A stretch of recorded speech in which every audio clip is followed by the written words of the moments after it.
Reporter breaking. Kannur central ജയിലിൽ നിന്നും ഗോവിന്ദച്ചാമി രക്ഷപ്പെട്ട സെല്ലിന്റെ ഫോട്ടോ റിപ്പോർട്ടറിന് ലഭിച്ചിരിക്കുന്നു. ഏറ്റവും അടിഭാഗത്ത് നിന്നാണ് കമ്പി മുറിച്ചു മാറ്റിയിരിക്കുന്നത്. നൂലുകൊണ്ട് കെട്ടിവെച്ച ഭാഗങ്ങളും ചിത്രത്തിൽ വ്യക്തമാണ്. സെല്ലിന്റെ കമ്പിയുടെ 6 വശങ്ങളാണ് മുറിച്ചു മാറ്റിയത്. അർജുൻ കല്യാട് വിവരങ്ങളുമായി. അർജുൻ, ഈ കമ്പിയുടെ അവസ്ഥ ഇവിടെ നിന്നും കൃത്യമായി മനസ്സിലാകുന്നുണ്ട്. പരിശോധിച്ചാൽ വളരെ പെട്ടെന്ന് തെളിയിക്കാവുന്ന സാഹചര്യമായിരുന്നു. ഈ ഭാഗത്തേക്കൊന്നും ജയിൽ ജീവനക്കാരുടെ കണ്ണ് പോയിട്ടില്ല എന്ന് തെളിയുകയല്ലേ?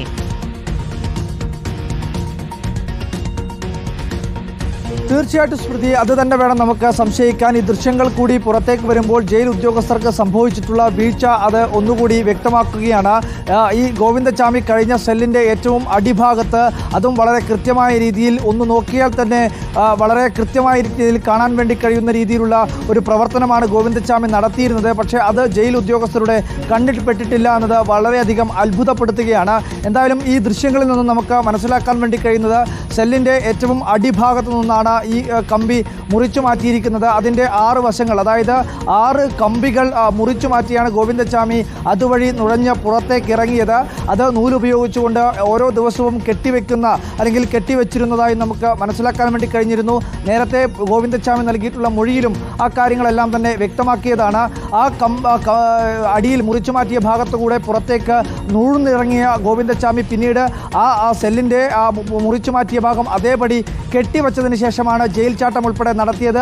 ആ സമയത്ത് പോലും ആ സെല്ലിൻ്റെ പരിസരത്തേക്ക് ആരും എത്തിയിട്ടില്ല. അതായത് സെല്ലിന് പുറത്തേക്ക് ഒരു തടവുകാരൻ നുഴഞ്ഞ് വന്നതിന് ശേഷം ഈ പറയുന്ന മുറിച്ചു മാറ്റിയ ഭാഗം അവിടെ കെട്ടിവെക്കുമ്പോൾ സ്വാഭാവികമായും അവിടെ അത്രയും നേരം അല്ലെങ്കിൽ ഒരു റുട്ടീനായിട്ടുള്ള പരിശോധന അവിടെ ഉണ്ട് എങ്കിൽ സ്വാഭാവികമായും അത് ഏതെങ്കിലും ഒരു ജയിൽ ഉദ്യോഗസ്ഥൻ്റെ കണ്ണിൽ പെടേണ്ടതാണ്. പക്ഷേ അങ്ങനെ ആരുടെയും കണ്ണിൽ പെട്ടിട്ടില്ല എന്നത് വളരെ അത്ഭുതകരമാണ്. സ്മൃതി, നമുക്ക് ഈ ദൃശ്യങ്ങൾ തന്നെ വളരെ വ്യക്തമായി നോക്കിയാൽ മനസ്സിലാക്കാൻ വേണ്ടി കഴിയുന്നതാണ്. അതായത് ഇതിൻ്റെ താഴെ വശത്ത് ഈ മുകളിൽ നിന്ന് വരുന്ന 2 കമ്പികൾ താഴെ വശത്ത് എത്തേണ്ടതാണ്. ഈ വശത്തുമുള്ള 2 ഭാഗങ്ങളാണ് ഇവിടെ നിന്നും മുറിച്ചു മാറ്റിയത്. അതുപോലെ തന്നെ ഇവിടെയുള്ള ഒരു ഭാഗവും നേരെ എതിർവശത്തുള്ള, അതായത് മുകളിലുള്ള 2 ഭാഗവും താഴെ നിന്നുള്ള 2 കമ്പികളും 2 വശങ്ങളിൽ നിന്നായി ഓരോ കമ്പി വീതവുമാണ് മുറിച്ചു മാറ്റിയതായി നമുക്ക് ഈ ദൃശ്യങ്ങളിൽ കാണാൻ വേണ്ടി കഴിയുന്നത്. എന്തായാലും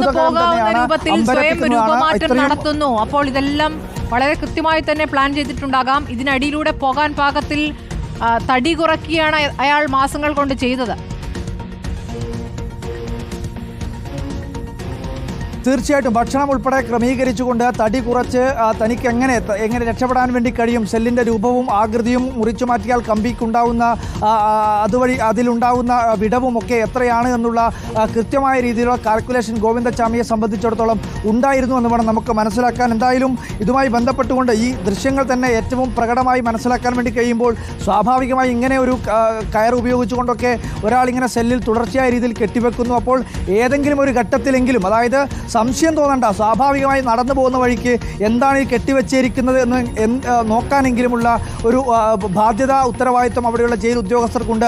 അതുപോലും അവിടെയുള്ള ജീവനക്കാർ നടത്തിയിട്ടില്ല എന്നതാണ് അത്യന്തം സങ്കടകരമായിട്ടുള്ള കാര്യം. എന്തായാലും ഗോവിന്ദച്ചാമിയുടെ പ്ലാനിങ് അതിവിദഗ്ധമായി ജയിൽ ചാടാൻ വേണ്ടി കഴിഞ്ഞു. ആ പ്ലാനിങ്ങിൻ്റെ ഭാഗമായി തന്നെയാണ് ഇത്തരം ഈ പറയുന്ന കമ്പി ഉൾപ്പെടെ മുറിച്ചു മാറ്റുകയും കമ്പി കൃത്യമായ രീതിയിൽ അത് കെട്ടിവെച്ച് താൻ ജയിൽ ചാടി എന്നുള്ള കാര്യം അറിയാതെ, പുറം ലോകത്ത് അറിയാതെ കുറേ സമയത്തേക്കെങ്കിലും ഈ തിരച്ചിൽ നടത്തുന്ന, അന്വേഷണം നടത്തുന്ന ജയിൽ ഉദ്യോഗസ്ഥരുടെയും പോലീസിൻ്റെയും ഒക്കെ കണ്ണിൽ നിന്ന് ഒളിച്ചു കളിയാനുമൊക്കെ ഗോവിന്ദച്ചാമിക്ക് സഹായകരമായത്. എന്തായാലും അത്ഭുതകരമാണ്. ഈ പറയുന്ന ദൃശ്യങ്ങൾ കൂടി വരുമ്പോൾ ജയിൽ ഉദ്യോഗസ്ഥരുടെ വീഴ്ച അത് ഒന്നുകൂടി വ്യക്തമാക്കുകയാണ്. ശരി, അർജുൻ കല്യാടാണ് ഇപ്പോൾ വിവരങ്ങൾ നൽകിയത്.